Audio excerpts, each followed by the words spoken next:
Ang tandaan nyo, ang baril ay mabuting alipin. Masamang Panginoon.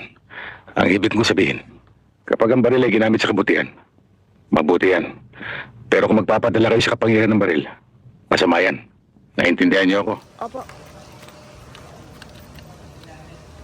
Yan, target board clear. So, anong i-review natin ngayon? Ito ay ang TTI Canic Combat. Yan. So, ito. Yan ay baril ng ating kaibigan at kapatid sa Wanggang Pilipinas, Sir Jimmy Santa Rosa, no? Ang kanyang Canic. So, yan, no? Superior Firearm TTI Combat. So, tingnan natin, no? So, ito po yung unit, no? Ito ay may magazine na 18 rounds plus 2, no, Sir Jimmy, no? Ito, makikita po ninyo yung baril. Napakaganda, mga kapatid. Magandang baril.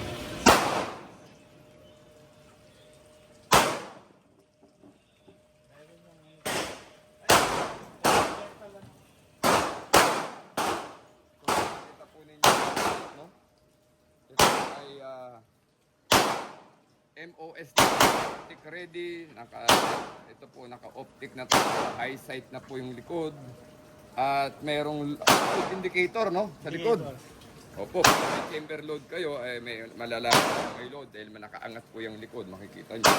At very aggressive po yung grip, naka-well na po. At ang trigger po, napakaganda ng trigger, napakadali pong makuha yung ano, no? Napakaiksi lang po ng travel. At ayan, ang backstrap niya, pwedeng palitan. Tapos yan po ay, ayan, no? Compensated po yan, no?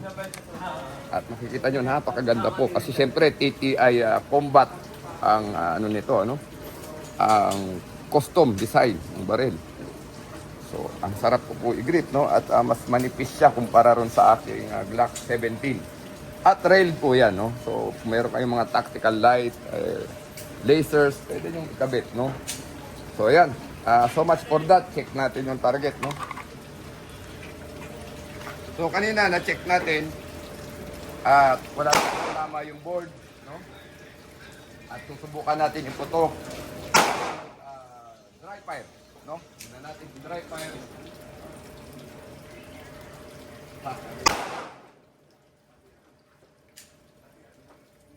Pumuputok pa, no? At anyway, thank you for the opportunity na maiputok natin tong TTI Combat na to, no? At very rare po yung ganitong opportunity, no?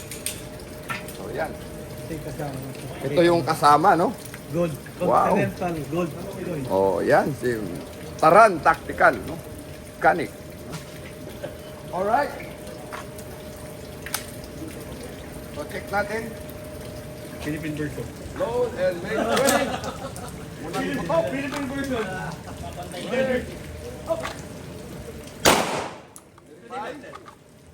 Shooting left. Shooting left, sir. Alright. Ready? Up, up. Oh, tumama yung holster, oh.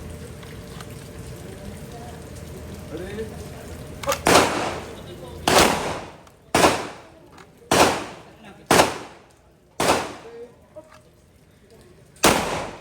Hit. Ano pa? Ready? Up. Ready? Up. Hit. Ready? Up.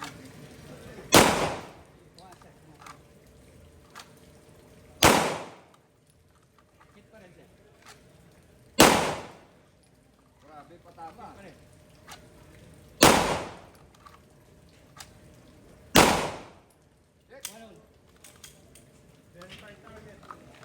So yan, napatama ng TTI, no? From the holster, mga kapatid. From the holster. So napakagandang baril, no? So, from the holster yan, mamaya subukan natin, Marco, ano natin, no? Precision. Yes, sir. Putukan natin ng dahan-dahan para makita natin, patakip lang. Okay, Lagyan ko tuloy ng mo tape, lang, sir. maglo-load lang tayo. Lagyan ko lang tape.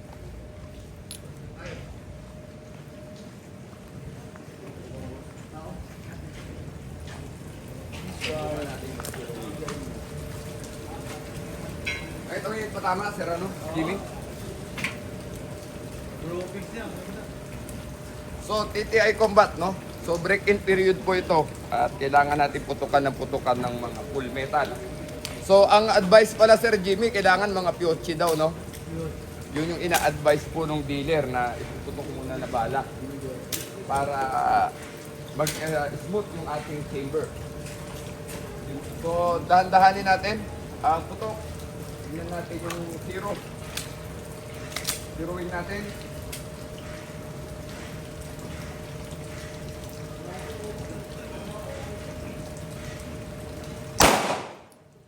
Alright.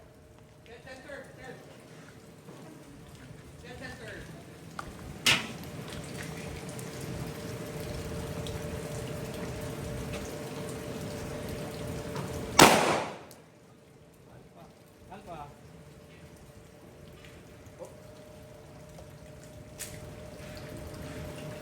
Alright, ito pa rin.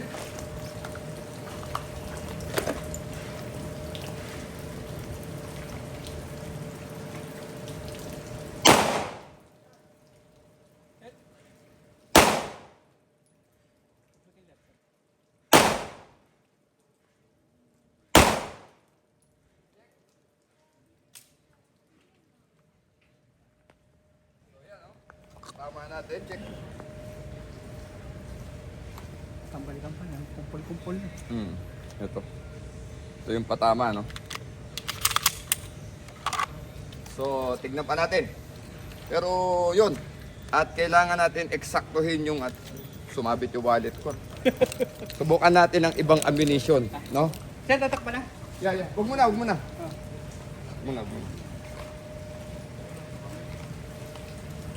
So, ang sabi puro pioche daw, di ba? So, haluan natin ang arms core. Haluan natin ang tatlong arms core.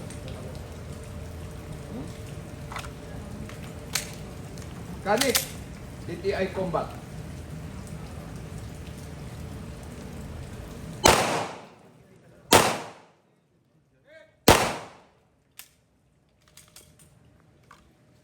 So, nandun lang yung mga bata, oh.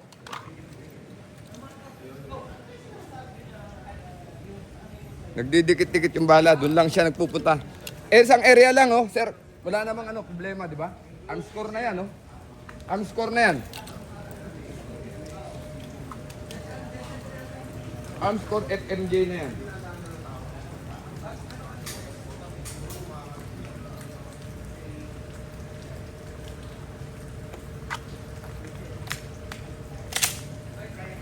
Ready? Up! O yan, sa puling bakal, oh. Ba? Ba? Palusutin natin yung sa bakal. Ayos.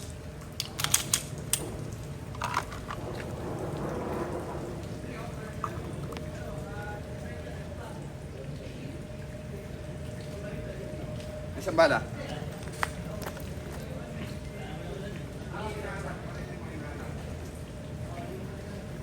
Ayos.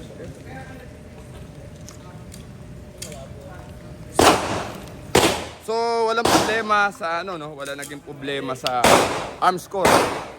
From pure to arms core.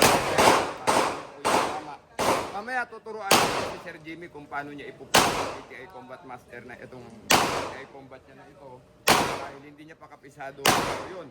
At good job tayo at pagkakas natin kung kaya po yung patama.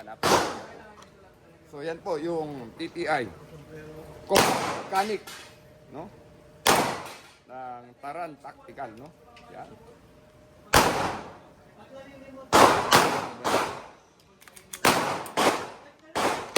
So yan, gumagalaw-galaw pa, no? So ang gamit natin ngayon ay DTI Combat Mechanic. Yun, dito pinansin tayo yan. Ayun. Oh, yun. So yun, no? DTI Combat Mechanic, no? Ganda. So napakagandang buhay, mga kapatid. Dito tayo, no? So nakikita nyo, gumagalaw-galaw pa yung lobo, no? Tignan natin kung kaya nating patamaan dito, no? Ayan, gumagalaw-galaw. Umaharang pa ang Sir. ating hostage taker ay yung yung kulay green. Ang hostage taker natin yung kulay green. Ayun natin yung kulay green. Kailangan precisely tamaan natin yung kulay green. No? Tamaan po, no? Grabe, di ba? So, ganun. So, malikot, no? Parang realistic, pero Ganun po talaga ang totoong sitwasyon. Gumagalaw-galaw, no? Kasi mga binabaril natin madalas, ano lang yan, target board na hindi gumagalaw. Yun, gumagalaw, nakikita nyo. Kaya pag medyo wala kayong confidence, tatamaan nyo po yung hindi dapat tamaan. Maraming salamat, Wangga Pilipinas. Okay, target board clear. Ang gagamitin natin ay TTI Combat Tonic. Ayan, Canic Combat. Ayan, ha? Alright.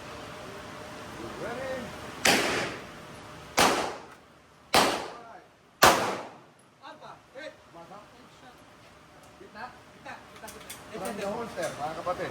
Yan. Canic TTI Combat. Ayos.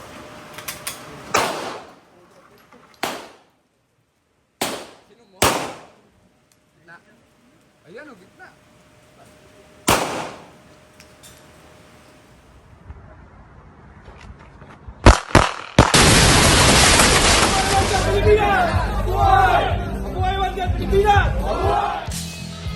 Mabuhay One Gun Pilipinas! Mabuhay! Por la Patria!